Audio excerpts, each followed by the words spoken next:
ॐ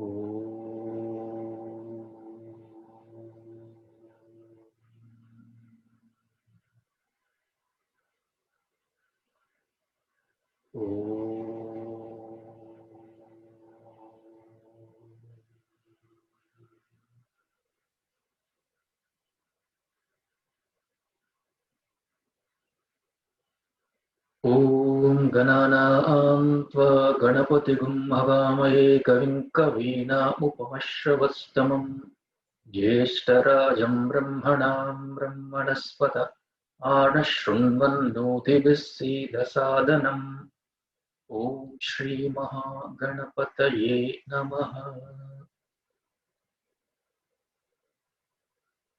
ॐ श्रीसरस्वत्यै नमः। ॐ नमः प्रणवार्थाय शुद्धज्ञानैकमूर्तये निर्मलाय प्रशान्ताय दक्षिणामूर्तये नमः।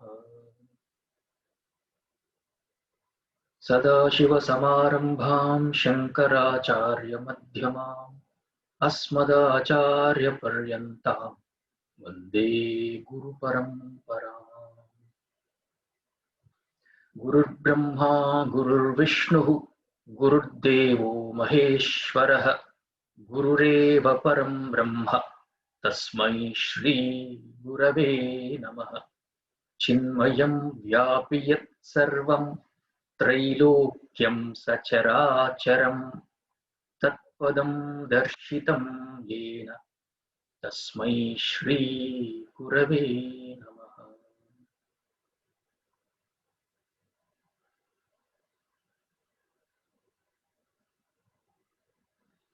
वन्दे शम्भुमुमापतिं सुरगुरुं वन्दे जगत्कारणम् वन्दे पन्नगभूषणं मृगधरं वन्दे पशूनां पतिम् वन्दे सूर्यशशाङ्कवह्निनयनं वन्दे मुकुन्दप्रियं वन्दे भक्तजनाश्रयं च वरदं वन्दे शिवं शङ्करम्।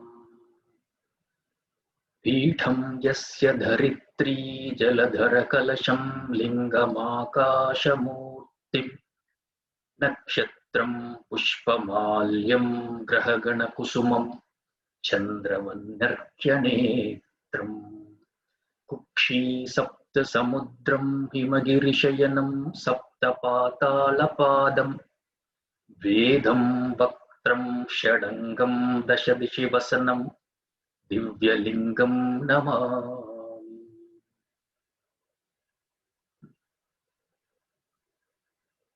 One of the dhyana mantras have you heard this before? I mean, dhyana mantras we usually before Rudrabhishekam, right? Apatala Navasthalanta. Those two I heard. This we do sometimes for a quick dhyanam before any Shiva puja or even Rudrabhishekam. Sometimes you must have heard. So it's nice. Peetham yasya dharitri. This earth is the Peetham. Vishwarupa. Peetham yasya dharitri jaladhara kalasham. The kalasham is jaladharam. And what is the lingam? Akasham is the lingam. So Vishwarupa Shiva. Lingam Akasha Murti. And what is the flowers? Nakshatram Pushpamalyam. And the nakshatra is a Pushpamala. And then Grahagana Kusumam. Kusumam means flowers. So within the Pushpamala we add more flowers, right? Big flowers.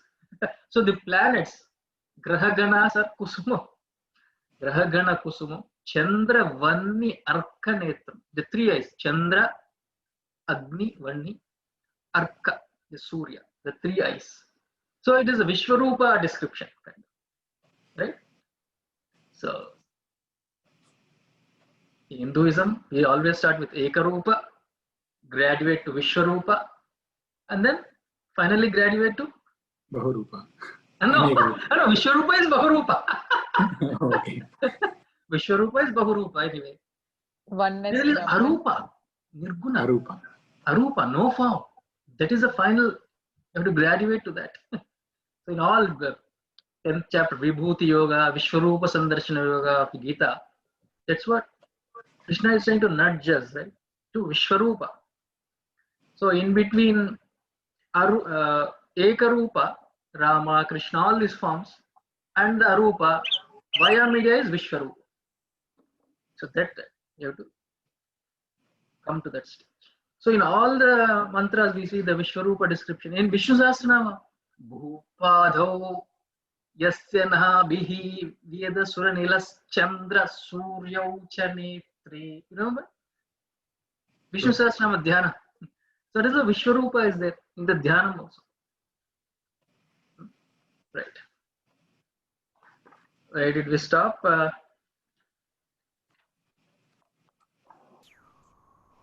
Tebhyo Karannamaha.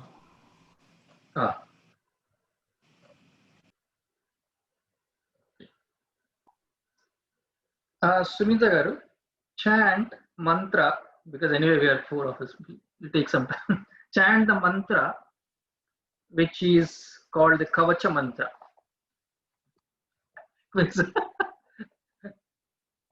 You must be remembering. What is it? Yeah, that Adyavo Chadadi Right. and Ahigascha. Right. Chant it.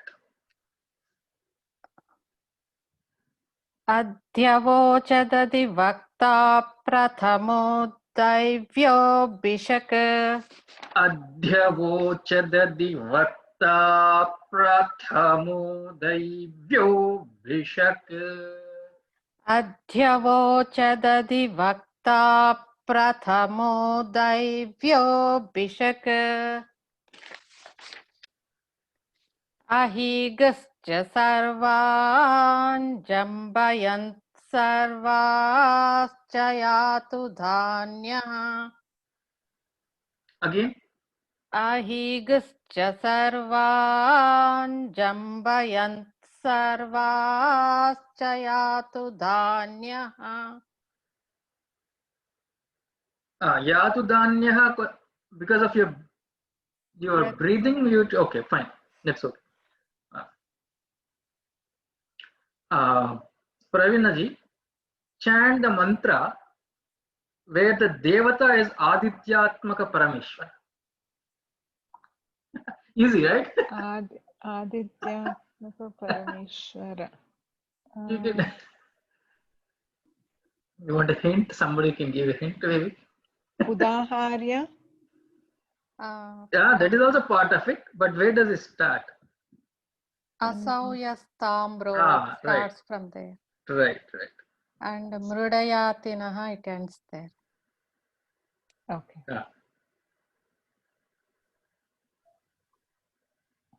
Asauyastamro aruna uta bhabrussu mangalaha ye chemagum rudra abhito dhikshu shritas. Ye chemagam rudra abhito going down. Abhito ye chemagam rudra abhito dikshu shrita sahasrasho vaishagam heda imahe. Ye chemagam rudra abhito dikshu shrita sahasrasho vaishagam heda imahe. Continue. Asau yo vasarpati nilagrivo vilohitaha. Asavyo vasarpati nilagrivo vilohitaha. Asauyo vasarpati nilagrivo vilohitaha. Asavyo Asauyo असौयो वसर्पति नीलग्रीवो विलोहितः उतैनं गोपा उतैनं उतैनं गोपा उतैनं गोपा उतैनं उतैनं गोपा उतैनं गोपा उतैनं गोपा उतैनं गोपा अदृशन्नदृशन्नुदहार्यः उतैनं विश्वा भूतानि सदृष्टो मृडयाति नः नमो अस्तु नीलग्रीवाय सहस्राक्षाय मीडुषे अथो ये अस्य there itself Neela Sahasrakshaya Midushe, right? मीडुषे That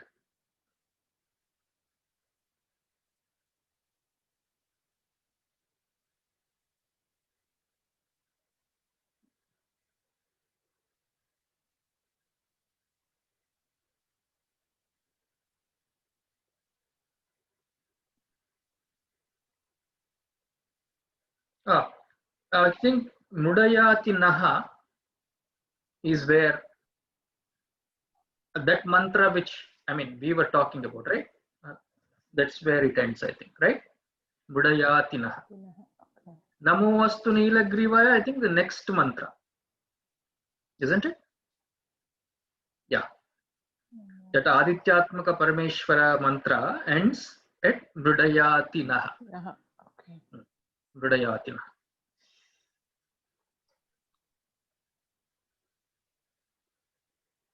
So it is Asavyo Vasarpati Neelagrivo Vilohita. It starts where?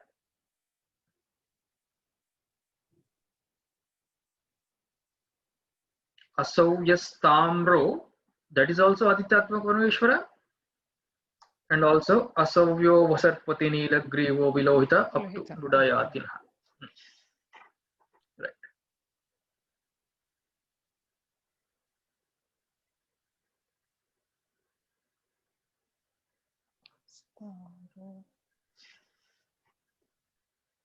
Okay. For Indivar, what should we do? Let's make it a little tough.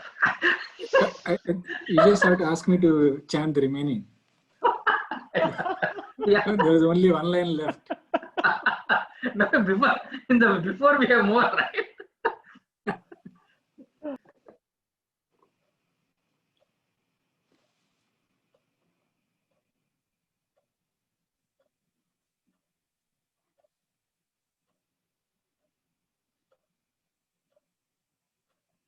Okay, do the work. Let's do the whole thing. Now I don't have any more questions, I think. Chandra garu, last line, Namo Astu Neelagriva. Who is the Devata for those lines? There is Shambhu after Aditya Parameshwara, but that will be Shambhu.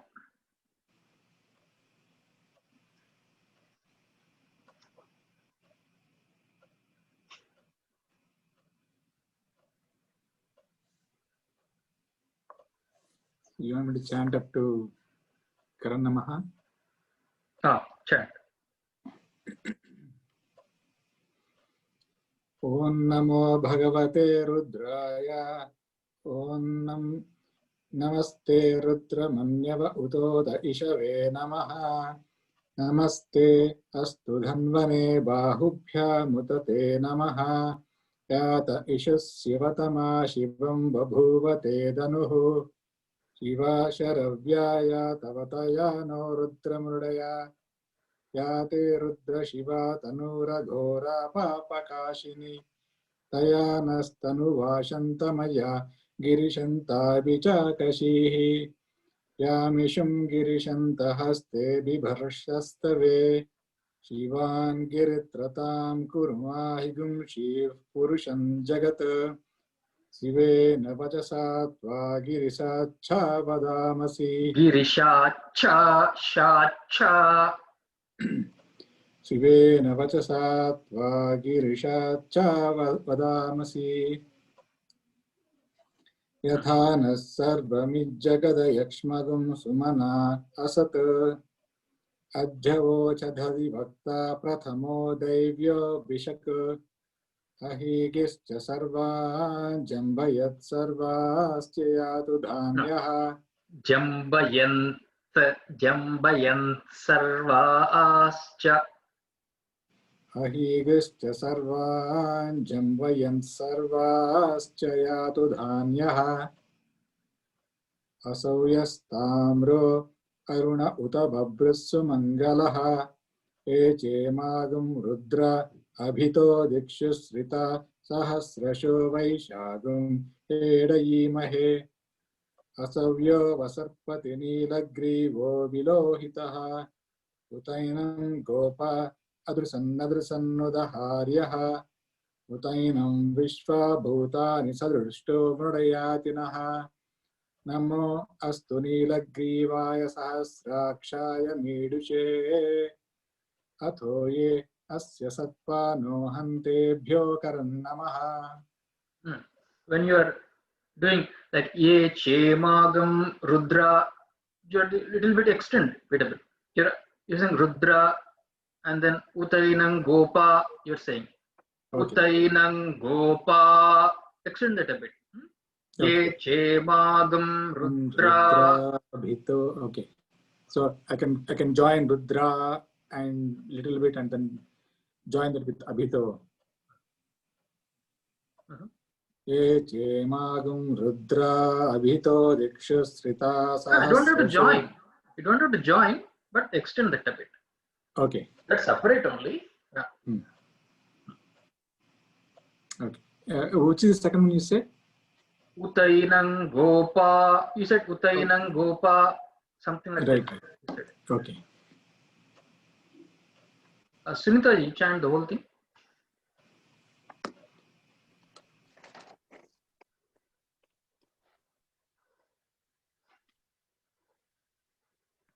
ॐ नमो भगवते रुद्राय ॐ नमस्ते रुद्रमन्यवहुतोत इषवे नमः नमस्ते अस्तु धन्वने बाहुभ्यामुत ते नमः यात इषुः शिवतमा शिवं बभूव ते धनुः शिवा शरव्याया तव तया नो रुद्रमृडया या ते रुद्र शिवा तनूरघोरा पापकाशिनी तनूरघोरा पापकाशिनी तनूरघोरा पापकाशिनी या ते रुद्र शिवा तनूरघोरा या ते तनूरघोरा पापकाशिनी तनूरघोरा पापकाशिनी या ते रुद्र शिवा तनूरघोरा पापकाशिनी तया नस्तनुवाशन्तमया गिरिशन्ताभिचाकशी यामिषुं गिरिशन्तहस्तेभिवर्ष्यस्तवे शिवाङ्गिरित्रतां कुरु माहि गुंसीः पुरुषं जगत् शिवेन वचसा त्वा गिरिशाच्छा वदामसि यथा नः सर्वमिज्जगदयक्ष्मगुं सुमना असत् अध्यवोचदधि वक्ता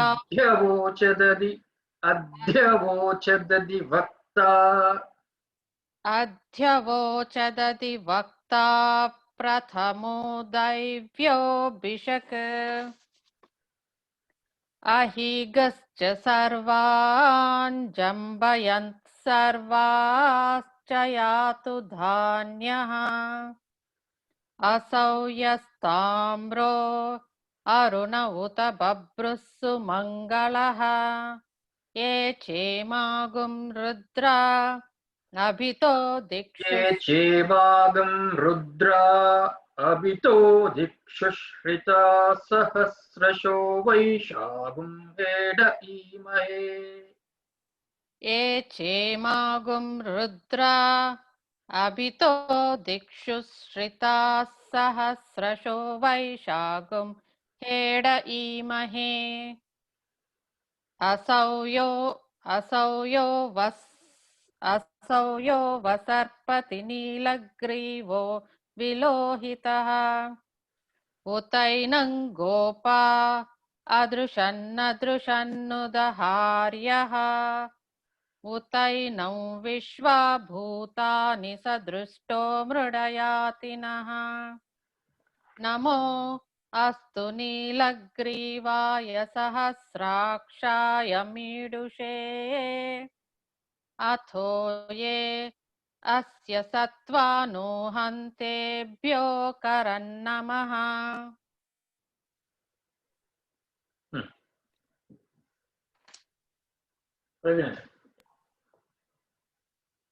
ॐ नमो भगवते रुद्राय नमस्ते रुद्रमन् Was it okay?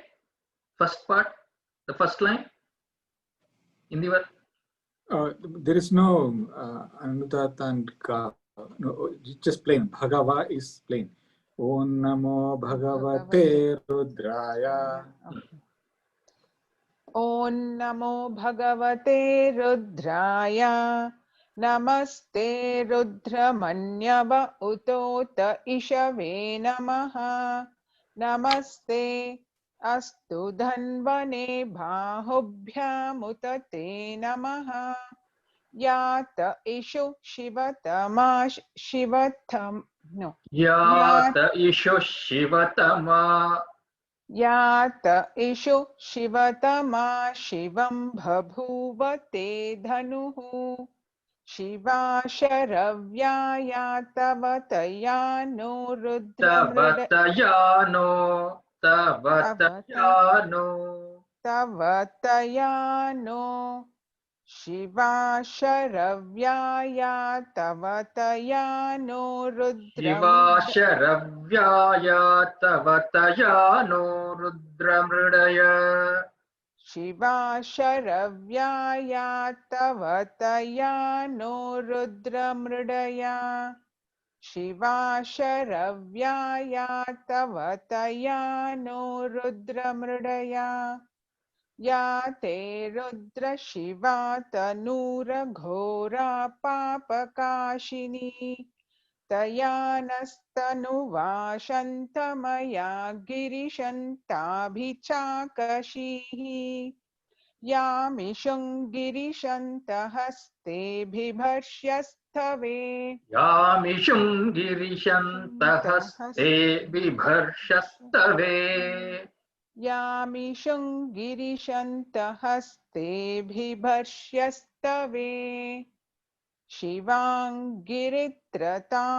कुरु माहि गुंसीः पुरुषं जगत् शिवेन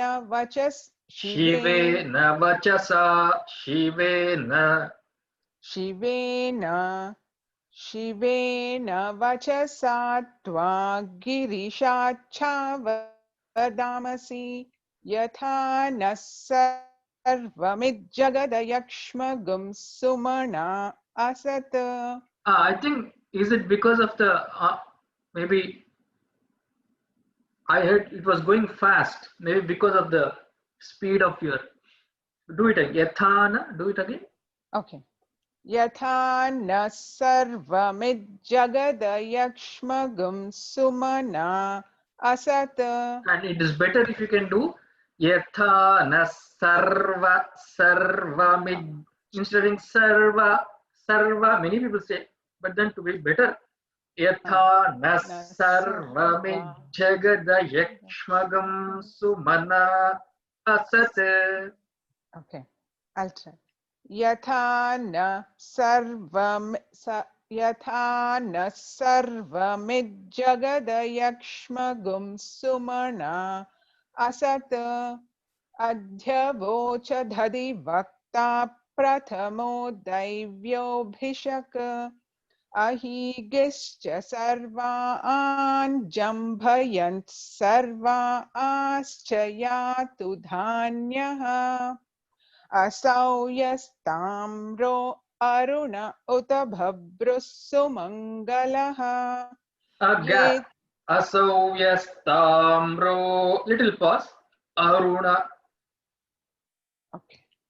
असौ यस्ताम्रो अरुण उत भभ्रुः सुमङ्गलः ये क्षेमागं रुद्रा अभितो धिक्षुश्रिताः सहस्रशो वैशागं हेड ईमहे असौ यो वसर्पति नीलग्रीवो विलोहितः असव्यो वसर्पति, असौ यो वसर्पति असौ यो वसर्पति असौ यो वसर्पति नीलग्रीवो विलोहितः उतैनं गोपा अदृशन्नदृशन्नुदहार्यः Neelagrivo. That O, little bit of extension you can give. Neelagrivo, not like that. Neelagrivo, Neelagrivo. नीलग्रीवो नीलग्रीवो विलोहितः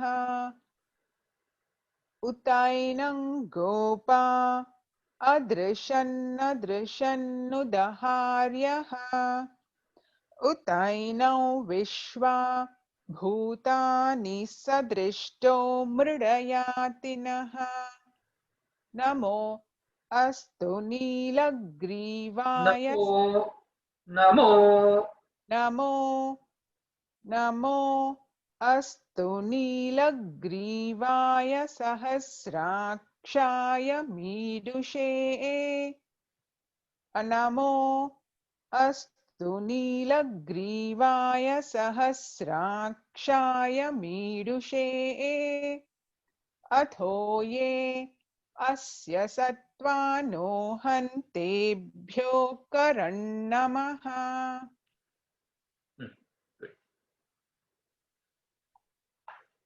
प्रमुञ्च धन्वनस्त्वमुभयोरार्त्नियोर्जाम्.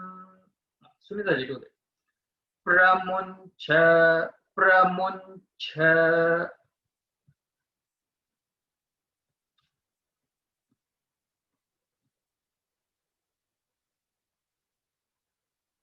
Sunita on ji. mute. Okay. Yeah. Pramunch. Pramuncha Dhanvanastva.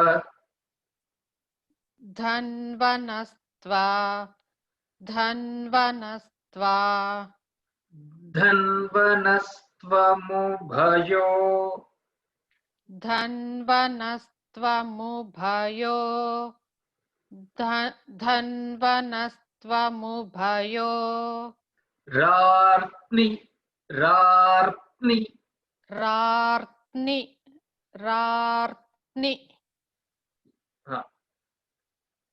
Dhanvanastvamubhayorartni. Dhanvanastvamubhayorartni Dhanvanastvamubhayorartni Yorjam. Yorjam Pramuncha dhanvanastvamubhayorartni yorjam. Pramuncha dhanvanastvamubhayorartni yorjam Pramuncha dhanvanastvamubhayorartni yorjam Rartni. मुभयोरार्त्नि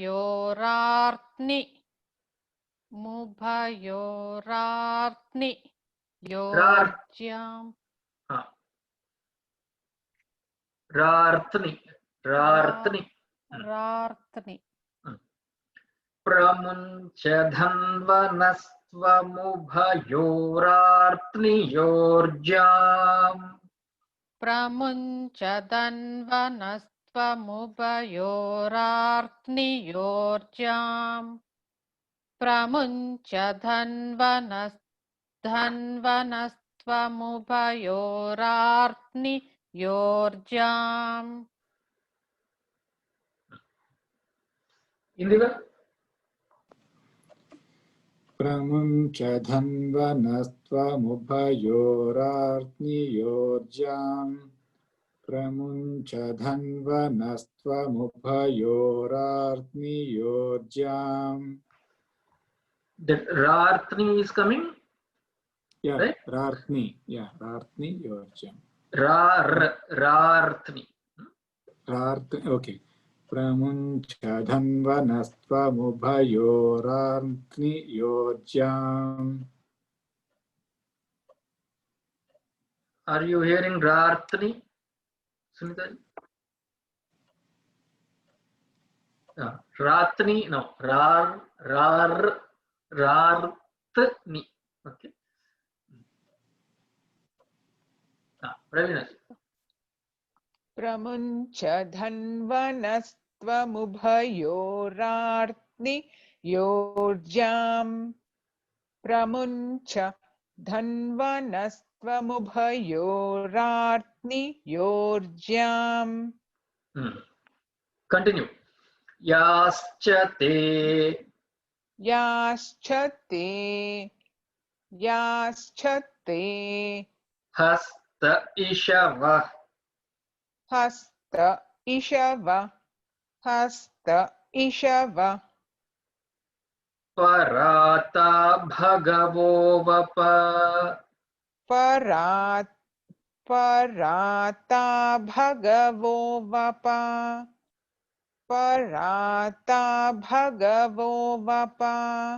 याश्चते hasta ishava parata bhagavo vapa याश्चते हस्त इषव पराता भगवो वपा Ishavaf. When you combine with pa, it will be fa. Ishavaf parata bhagavo vapa. याश्चते हस्त इषव पराता भगवो वपा याश्चते हस्त इषव पराता भगवो वपा Sunita.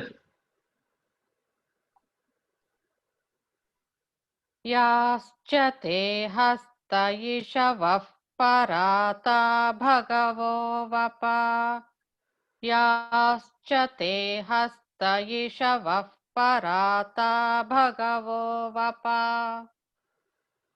India. Yaschate hasta ishava parata bhagavo vapa. Yaschate hasta ishava parata bhagavo vapa. Yaschate hasta ishava parata bhagavo vapa.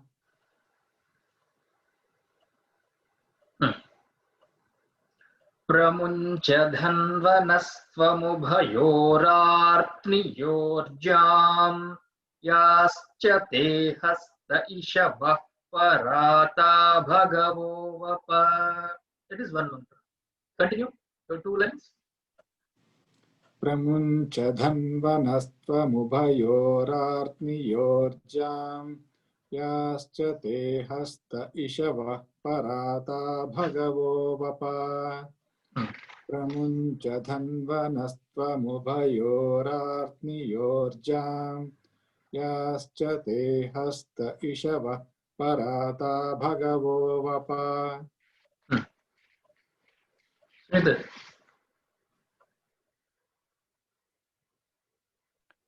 प्रमुञ्च धन्वनस्त्वमुभयोरार्त्नियोर्जां याश्च ते हस्त इषवः पराता भगवो वपा प्रमुञ्च धन्वनस्त्वमुभयोरार्त्नियोर्जां याश्च ते हस्त इषवः पराता भगवो वपा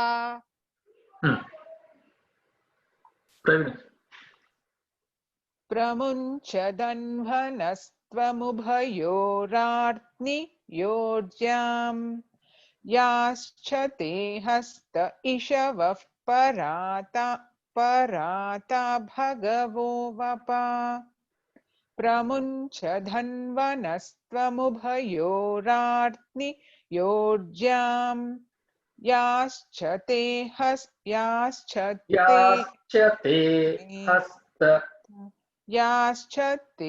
हस्त इषवः पराता भगवो वपा याश्च ते हस्त इषवः पराता भगवो वपा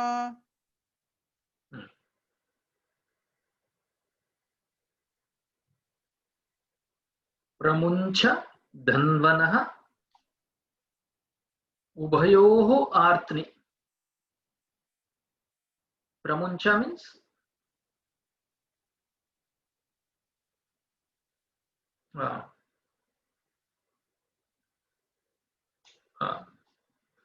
releasing or giving up. Pramunch, much, like mumukshatvam is a much dhatu. Pramuncha means give up or releasing it. Pramuncha dhanvana, your bow, right? Of the string. Pramuncha dhanvana ubayoho artni. From the both ends, the koti, right? Artni, release both the ends, as if, right? The string, release the string from both the ends. Artni yo jam, the string. Jam means string. Yo yah jam. Yaschate hasta ishava parata bhagavo vapa. O Bhagava, O Shiva. Paravapa, right? Paravapa, make them out of sight. All those arrows, the bow, right? Out of sight. Or use it on somebody, on our enemies, maybe something like that. Paravapa. Okay. Yascha te haste in your hands, ishavaha, those arrows, para vapa. That para should be added to vapa. Para vapa. Make them out of sight. Don't use it on us. So be Shiva in your appearance. Pramuncha dhanva, release the string of the bow. So is a devotee is still afraid of his karma phalas, right? Karma phala, what is yet to come. So this is basically praying. Enemy, your weapons could be even my future karma phalam, what is in store for me. That is also a weapon. So let them not hurt me. Something like that. Okay. Bhagavo vapa. Avatatya dhanustvagam sahasrakshashate shudhe. Avatatya dhanustvagam sahasrakshashate shudhe. Nishirya shalyana mukha shivo nasumana bhava.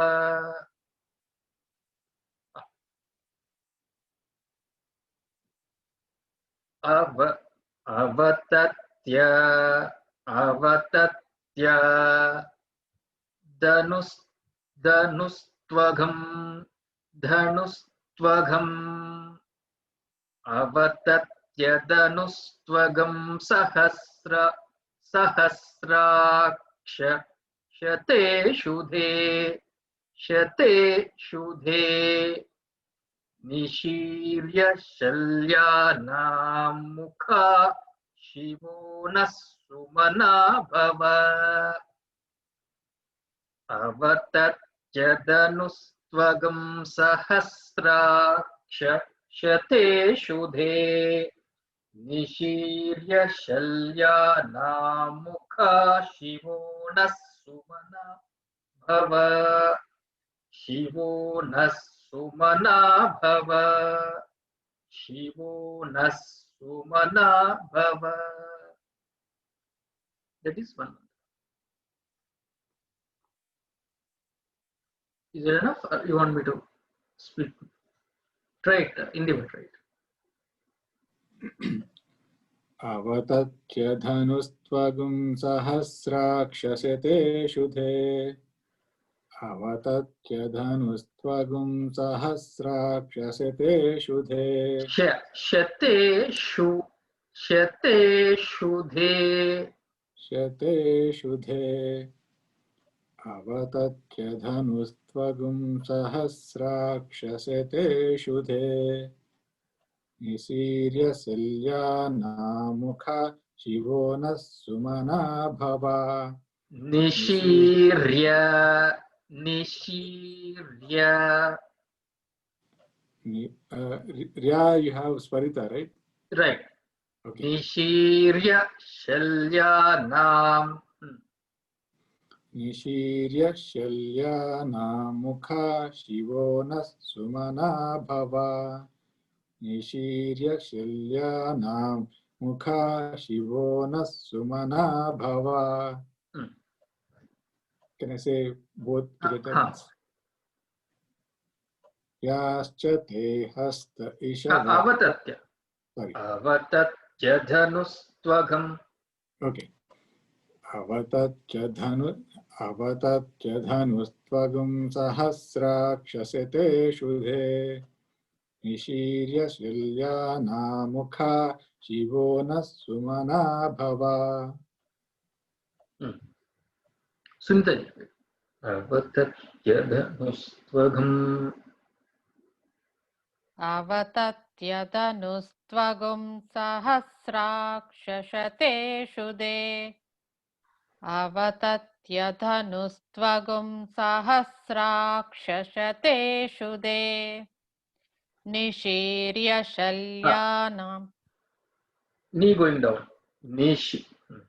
निशीर्य शल्यानां मुखा शिवो नः सुमना भव निशीर्य शल्यानां मुखा शिवो नः सुमना भव.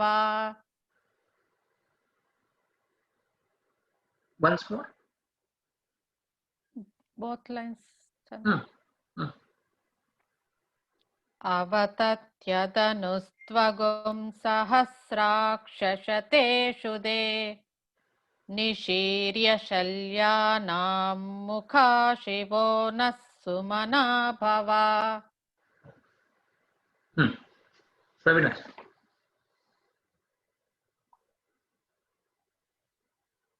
अवतत्यधनुस्त्वगुं सहस्राक्ष शते शुधे Avatatyadanustvagam. अवतत्यधनुस्त्वगुं धनुस्त्वगुं अवतत्यधनुस्त्वगुं सहस्राक्ष शते शुधे अवतत्यधनुस्त्वगुं सहस्राक्ष शते शुधे निशीर्य शल्यानां मुखा शिवो नः सुमना भव निशीर्य शल्यानां मुखा शिवो नः सुमना भव. निशीर्य शल्यानां मुखा शिवो नः सुमना भव निशीर्य शल्यानां मुखा शिवो नः सुमना भव Nishirya shalyanam mukha shivona sumana bhava. It is not na sumana, because naha there is a visarga, right? So you have to complete with su. Add it with su nicely. Mukha shivona sumana bhava. Nasumana. Correct. Nishirya shalyanam. Nishirya. Nishirya shalyanam mukha shivona sumana bhava. Avatatya dhanustvagam sahasrakshate shudhe. Nishirya shalyanam mukha shivona sumana bhava.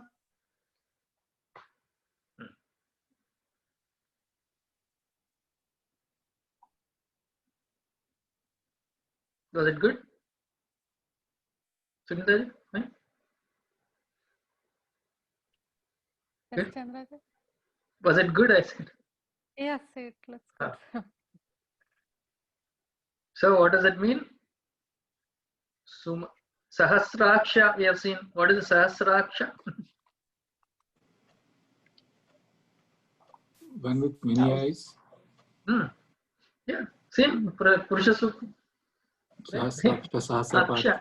Aksha, yeah. Sahasraksha. Means what? Means he is watching everybody, kind of, you can say. So all the karmas he knows. So I am afraid. Yeah. Right? Because no, the devotee is requesting him. You are Sahasraksha. You know everything. What you don't know. Right? So saying avatatya. Avatatya danuhu. Making it again same like previous mantra. Avatatya. Making it free of string. The dhanu. Making it free of the string. Dhanu. Avatatya dhanu tvam. You. Gam tvam. You. Sahasraksha. O. Sahasraksha. O Shiva. Shata ishudhi. Shate ishudhi. Ishudhi means quiver. The quiver. Where you keep the arrows. Shata. As if he has hundreds of them. Shate ishudhi. Nishirya shalyanam. Mukha. Nishirya shalyanam. Nishirya means like making it less or blunting. Shirya, nishirya. Opposite of shirya.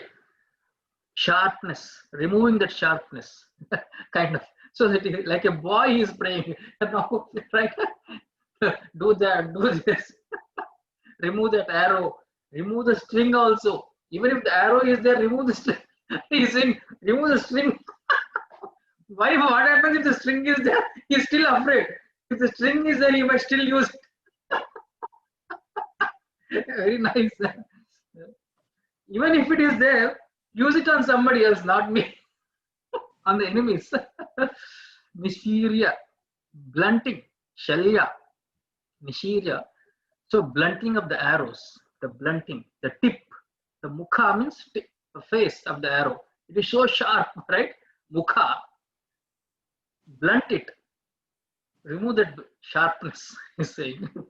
Mukha. But Shivo the only issue nasumana.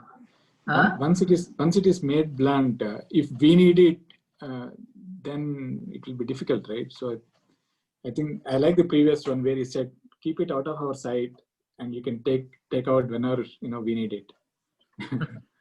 And use it on our enemies. Enemies means internal enemies only. Kama, Krodha. Exactly. So what is the Vedantic meaning of all these things? Like, what is the bow here? What is the quiver? What are the arrows? You can give Vedantic meaning, but then this is for Chitta Shuddhi. So we are afraid of our karma phalas, right?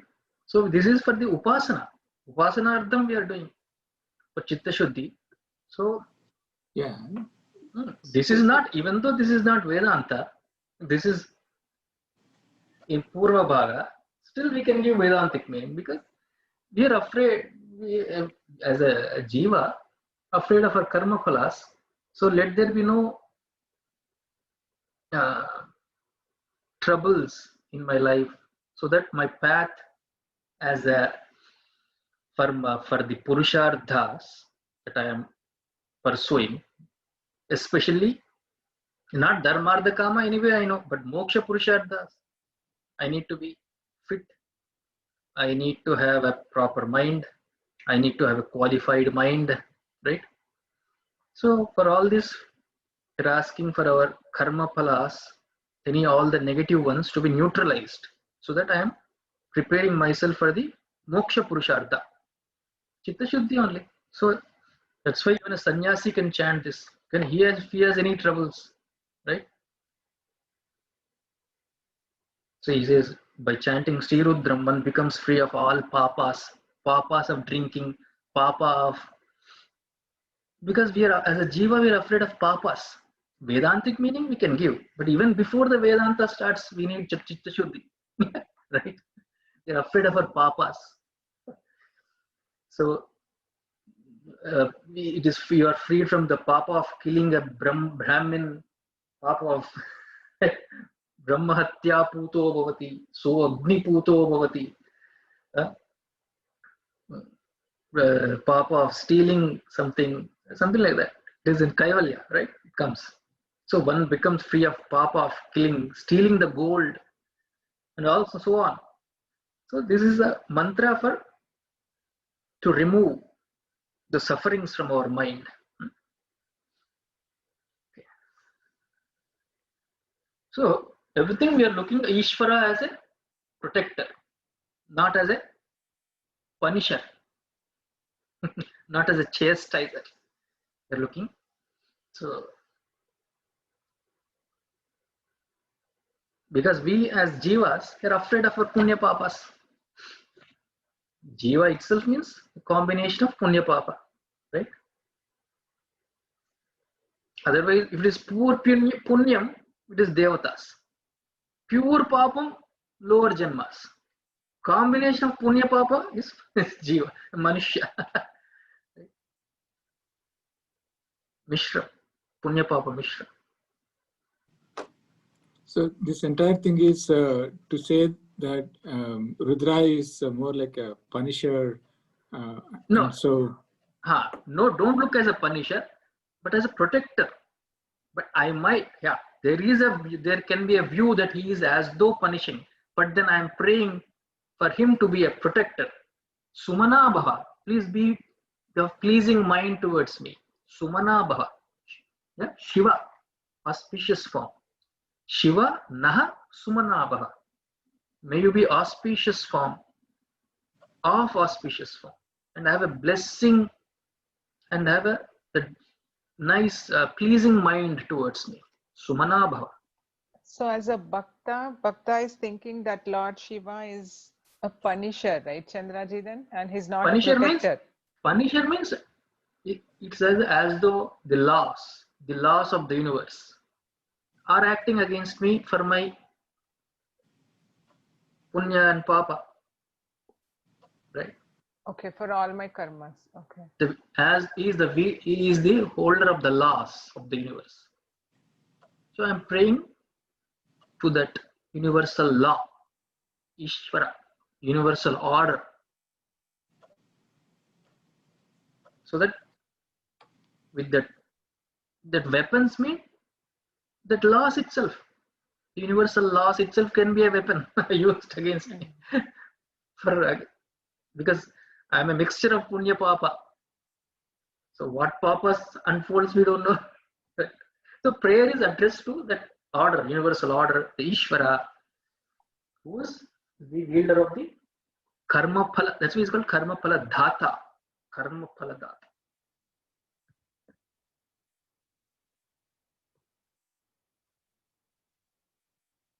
So we are praying. Prayer is always it could be vachika karma, manasika karma, right? So as any karma has to give a result. So this now I'm chanting it, vachika. So any karma has to have a phalam. So the phalam is, let those papas be neutralized. Don't be too harsh towards us. To Ishvara Vyakti. That could be the phalam. So give us the result of this prayer. It could be manasikam, but chanting namakam chamakam is it is vachikam. Right? Chant it loudly.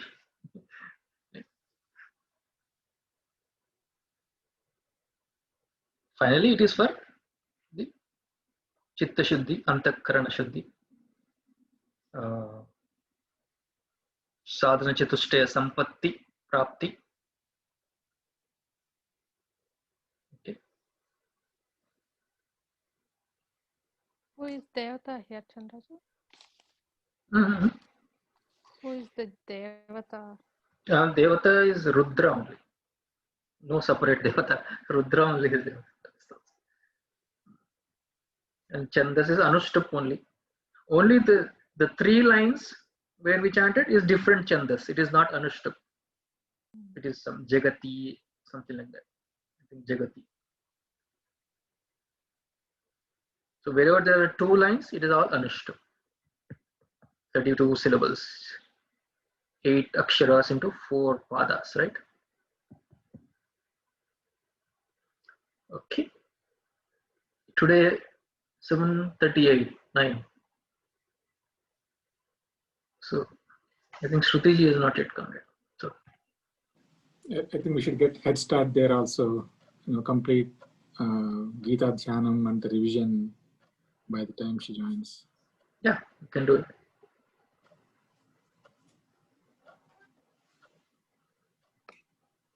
So shall we stop it here then?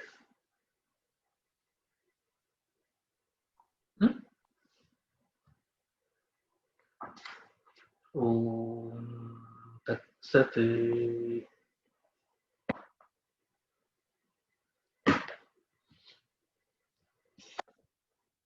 Do you have these Telugu books?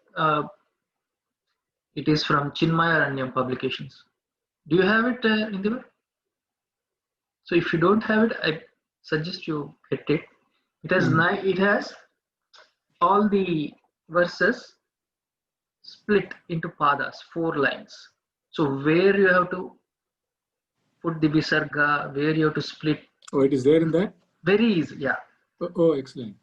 And is it available on the... It's not available here on Chinmaya Publications, but it is a Chinmayaranyam publication. But in our Hyderabad Chinmaya Mission bookstore, they are available. But I don't know if bookstore is open now because they are always now anyway COVID. I think it will be closed. Or if you can get hold of somebody in Chinmayaranyam. Yeah, that's a challenge. Nobody is coming from there also now. Or Ramana can go to our bookstore.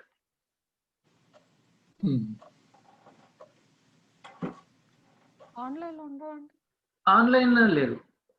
Try and Mari. At least not in US maybe because it's a Telugu publication, right? So very easy to follow. Where to split, where to put the Anuswar, Visarga. Yeah, that would be very helpful. Na దగ్గర different one ఉందండి ఇదేంటి ఎవరిది విద్యా ప్రకాశన విద్యా ప్రకాశన వాళ్ళ publications okay yeah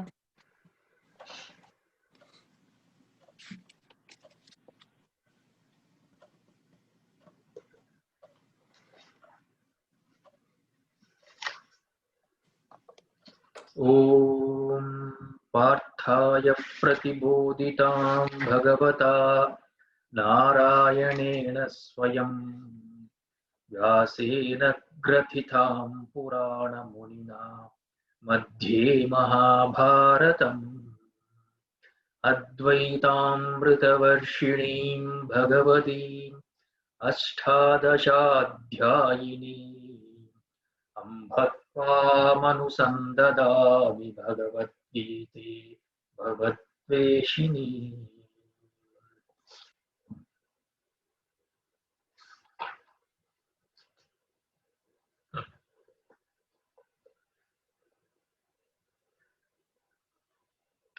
Shall we do just chant together? Or each one of you want to chant?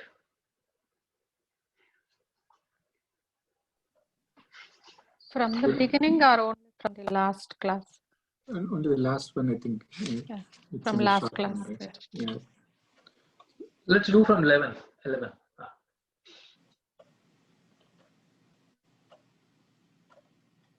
Sadhvi will do 11.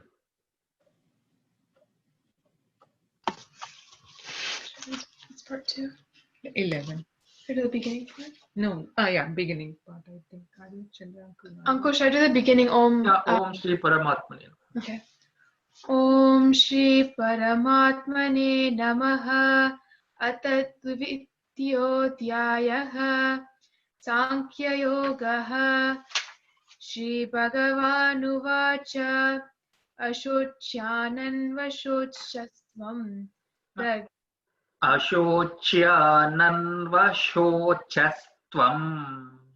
Ashocyanan Vashochastvam Prajnavadamscha Bhashase Gatasunagatasumscha Nanushocanti Panditaha. Chant again. Ashocyanan Vashochastvam Prajnavadamscha Bhashase Bhashase Gatasunagatasumscha Nanushocanti Panditaha.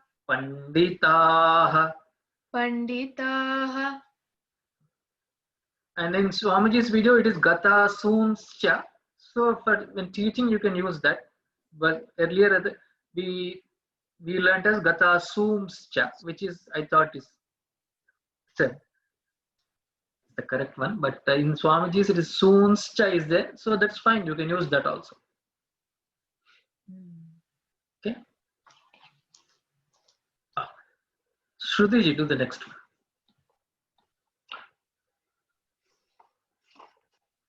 Nattvevaham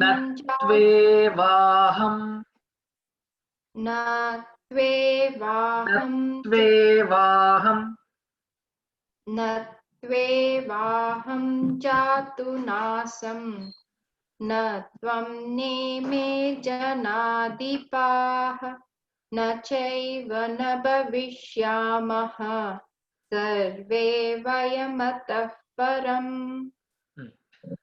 Bha na chaiva na bhavishyamaha. Bha bha. So that aspirate, right? Mahaprana. A little bit of expelling the air. If you do it, that will be nice. Bha, right? Whenever there is a Mahaprana. Na chaiva na bhavishyamaha sarve vayamatah param. Pravinaji, do the next one. Dehinosman yatha dehe kaumaram yavvanam jara tatha dehantara praptihi dhirastatra namuhyati. Sunitaji, next one. Matra sparshastu kaunteya Shitoshna sukha dukkadaha Agama apayino nityaha Tan stitikshasva bharata. Tam stitikshasva bharata. Yeah. Indiva, next. Yam hina vyathayam tyete purusham purusharshabha samadukha sukham dhiram somrutatvaya kalpate.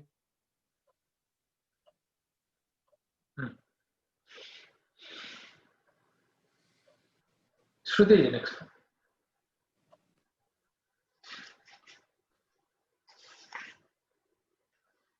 नास्तो विद्यते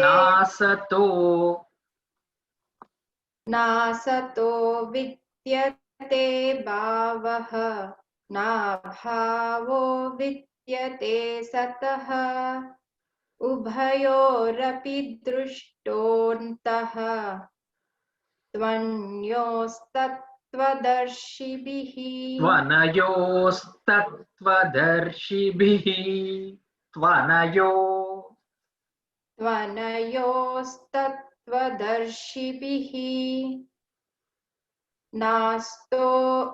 नासतो विद्यते भावः नाभावो विद्यते सतः उभयोरपि दृष्टोऽन्तः त्वनयोस्तत्त्वदर्शिभिः त्वनयोस्तत्त्वदर्शिभिः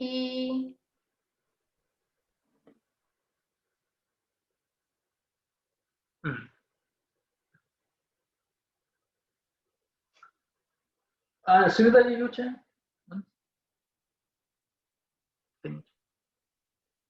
Same slok. नासतो विद्यते भावः नाभावो विद्यते सतः उभयोरपि दृष्टोऽन्तः त्वनयोस्तत्त्वदर्शिभिः. Did we do next one? Yeah, we did last. We gave the first reading. We gave one reading to that one. Oh, is it? Not everybody read that, but only one person has read that. Oh, is it? Okay. So 16th, what was it? What did we say? Talk about? Brahma Satyam Jagat Mithya. Ah, right.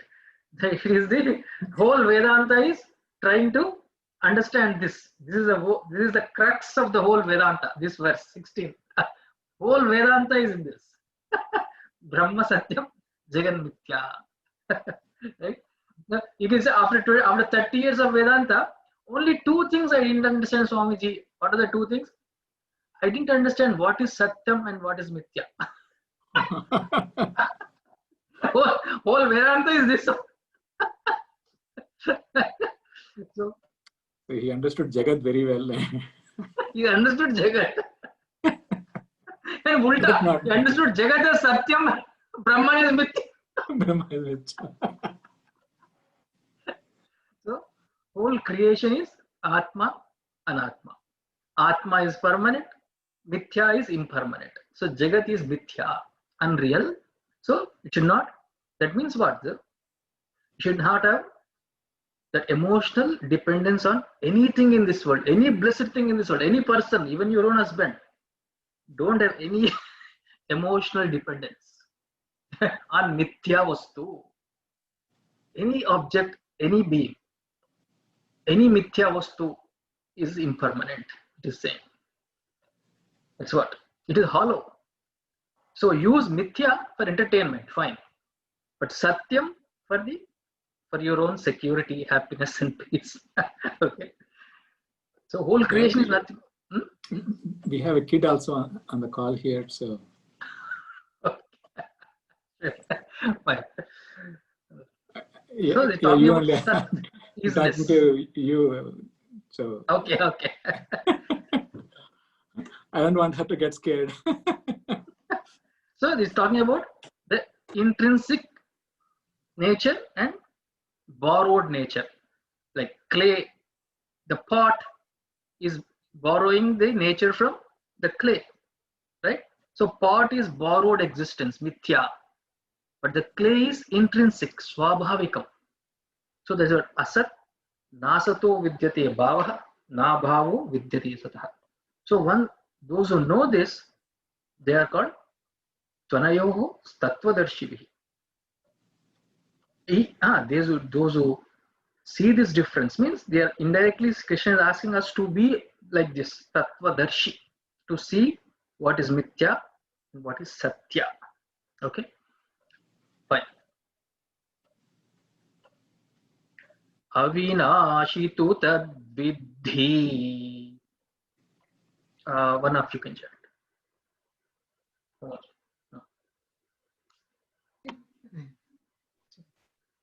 Who wants to repeat? I can do it, Uncle. Do it. Oh, sorry. Avinashi tu tat vidhi. Yena sarvamidam tatam.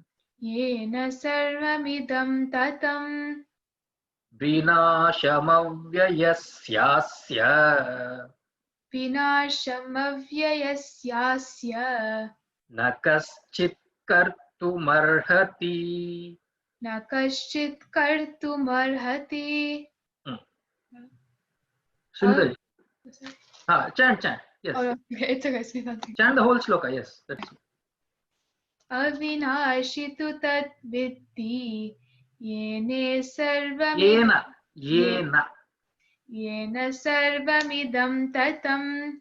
Vinashamavyyasyasya. Na kaschit kartumarhati.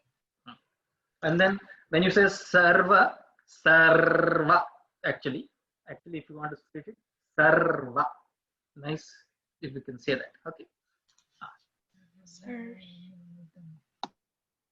Shruti too.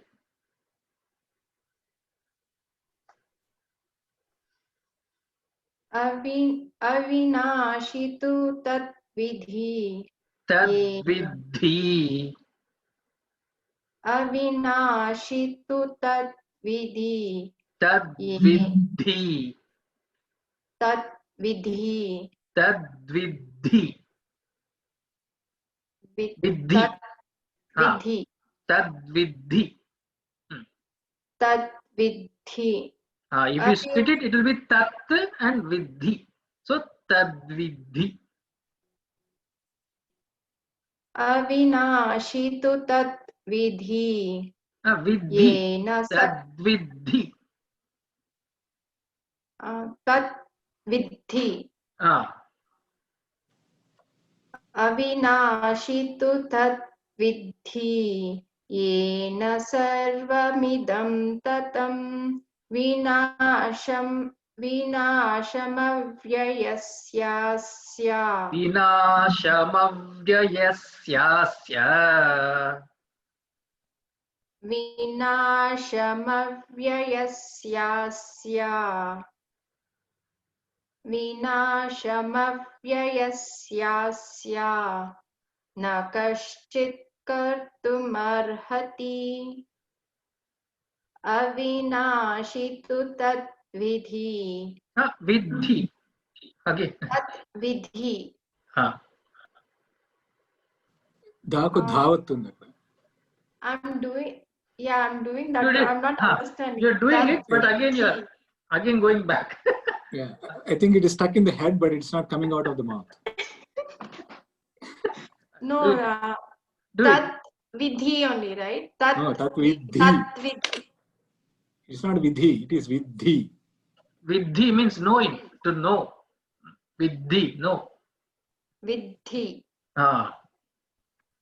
Vidhi. Avinashi tu tat vidhi. Yena sarvamidam tatam. Vinashamavyyasyasya. Na kaschit kartumarhati. Vinashamavyyasyasya. Sunita.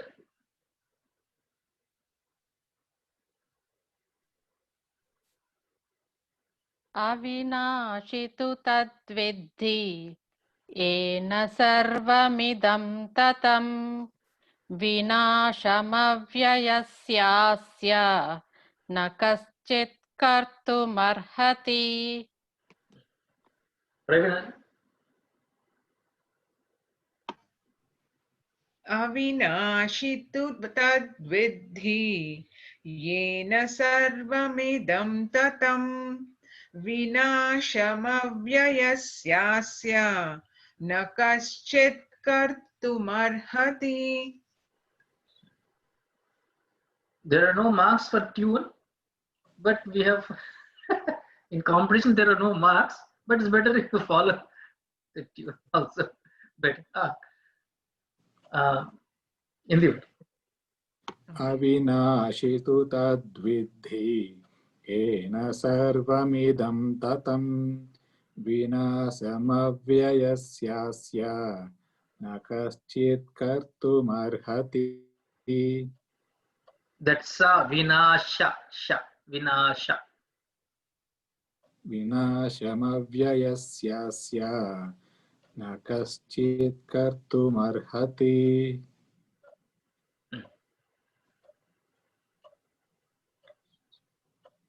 So same thing, another quality, not quality, another feature is added of Krishna is adding another feature. Earlier he said Atma Nitya Satya, now it is Sarvagataha. Yena Sarvamidam Tatham. Tatham means pervaded, Vyaptam. So one Atma in all, not different Atmas, like one space in all rooms, right? Not different spaces in different rooms. Same Atma in all the bodies. Yena Sarva Midam Tatham, which is indestructible. Vinasham Avyayam. Vinasham Avyayasyasya. Imperishable. Nakaschit Kartumarhati. Nobody. None can cause the destruction of that imperishable Atma. Antavanta ime dehaha.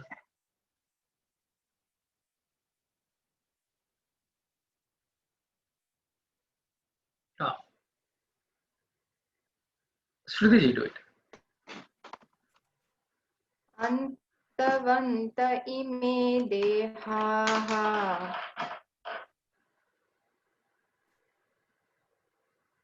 Sorry, correct. Dehaha is correct. Is it dehaha or dehaha? Ha. Dehaha. Correct. Do it again. Repeat again. Antavanta ime dehaha. Antavanta ime dehaha. Nityasyokta sharirinaha. Nityasyoktah shariranaha. Nityasyokta. Nityasyoktaah. No haha, no visarga there. Don't put any visarga because this is in between the words. Nityasyokta sharirinaha. Nityasyokta shariranaha. Sharirinaha. Sharirinaha. Nityasyokta sharirinaha. Anashino prameyasya. Anashino prameyasya. Anashino prameyasya. Tasmadyudhyasva bharata. Tasmadudyasva bharata. Dyudhyasva. Tasmadyudhyasva bharata. Dyudhyasva. Tasmadyudyasva bharata. Tasmadyudyasva bharata. Do the whole show. Antavanta ime dehaha. Nityasyokta sharirinaha. Anashino prameyasya. Tasmadyudyasva bharata. In the word.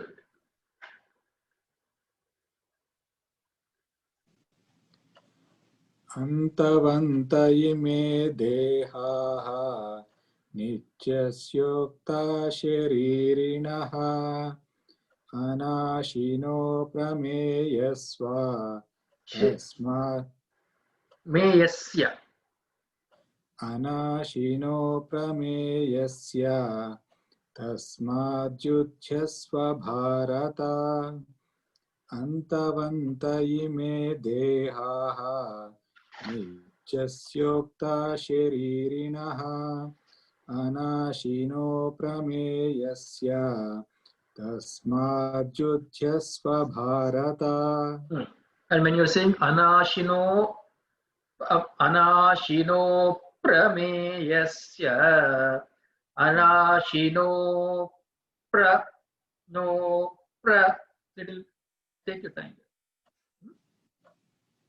because of the same in Vedic chanting we are doing, right? Because of the samyukta akshara pa ra. Sundar.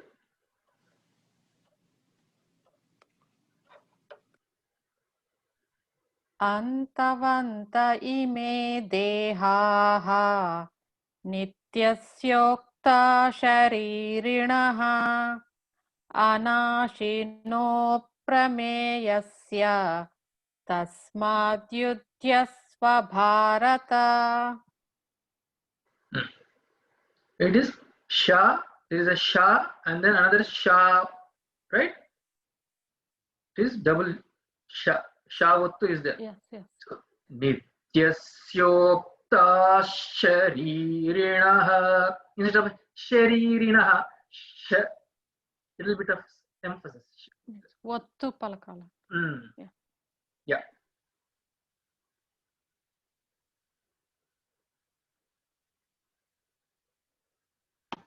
Because of the okay, that's fine. Visarga on the previous one. Because Visarga we are not pronouncing, but because of that becomes the stress on the next one. Right. Sadhvi.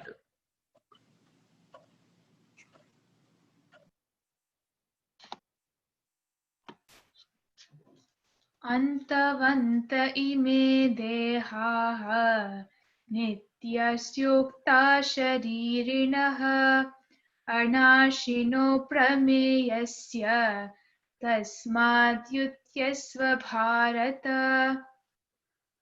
Yeah. Praveen. अन्तवन्त इमे देहाः नित्यस्योक्ता शरीरिणः अनाशिनो प्रमेयस्य तस्माद्युध्यस्व Bharata. So, sharirina, shariri, another name, a special name is being used. Shariri, special name for all pervading Atma that was talked about in the previous sloka, right? Shariri, one who obtains in the body is Shariri. In the Shariram, one who is obtaining is the Atma, Shariri. Dehi, we say. Deha, Dehi. Shariram, Shariri. Sharirinaha. Okay. Nitya Syokta. And another feature is added here. What feature? Extra feature. Aprameya is added in this verse. Aprameya. Aprameya is ever the experiencer. It's always experiencer, never the experienced, right? Atma is always the experiencer, never the, it will never come in the field of experience. But just because it is not in the field of experience, we can't deny its existence, right? In the photograph, everybody is there, but the photographer is not there. Can you say photographer did not exist? Or even if you put it on automatic, what is it? Auto. Camera will, without the camera, can you, if you ask, what is the proof of the camera? Will you ask? In the photo, everything is there, but the camera. So like that, Atma cannot be brought into the field of experience. Aprameya. It is not prameya, aprameya. That's why it's called, another feature is added here. Okay. So Chandra, you said Atma can be experiencer? It can never be experienced. It is cannot be always experienced. Is But always when we say realm of experience, it should not be experiencer or experience or experienced.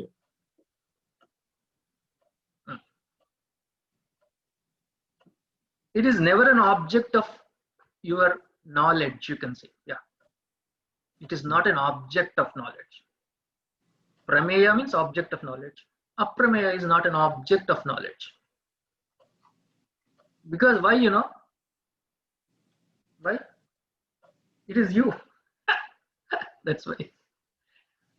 I can touch with my fingertip everywhere. But with my fingertip, can I touch my own fingertip? Right? No. I can touch this, but can it? No. I can see everything with my eyes. Can I see my own eyes? Maybe in the mirror, but that is a reflection. So it is always aprameya. Yourself is aprameya. It is only you have to just claim it. That's it. Atma is never experienced. So don't go sit in meditation. Let me experience Atma. No. Okay. Aprameya.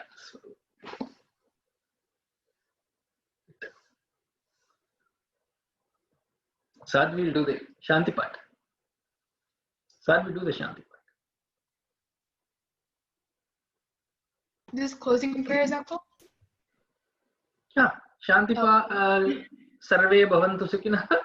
Okay. Start from that and go up to. Okay.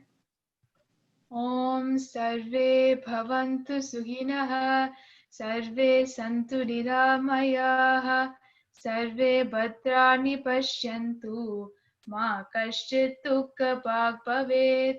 Om purnamada purnamidam purnat purnamudachyate purnasya purnamadaya purnameva vashishyate.